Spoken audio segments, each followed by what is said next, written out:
দেন কাকা আমার বাড়ির উপরে না। কাকা বেড়াটা দেন বেড়াটা কই লালান কাকা আমার তো আসসালামু আলাইকুম। আসসালামু আলাইকুম মাদুর সাহেব কি হয়েছে? দেখেন আমি নতুন বিয়া করে লইছি মেহমান শুধাইব কাকা একটাই মেহেন্দা বেড়া দিয়া বইয়া এই কান্দাকাটি আমার না জানতে।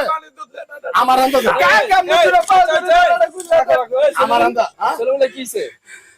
আমার বাড়ির পোলা না ওর বাপে তো হানে হানে পোলারা পাঠাইছে বিয়া করতে যায় বিয়ার কথা পাকাপাকি সব ছয় ছয় মানুষ আমার বাড়ির কোথায় গেছে হ্যাঁ। পুরা গ্রাম বইরা দাওয়াত দিছে আমার একটু জানায়ও নাই হুম। আমার একটু কয় নাই যে ভাই তোমার বাড়ির পরে বিয়া করাবো কিংবা চাচা তুমি যাও হুম। এখন আমার বাড়ির কথা চলে যেতে মুখ আমি বাজারে উঠতারি না কিরে তোকে বাড়ির অমুক ইয়ের পোলারে বিয়া করাইলে তোরা দাওয়াত দেয় নাই আমি মুখ যাইতারি না বাজারে মাত্র জানেন আর এখন এই বউলে আমার বাড়ির কথা যেতে দেবো জীবনে না করছে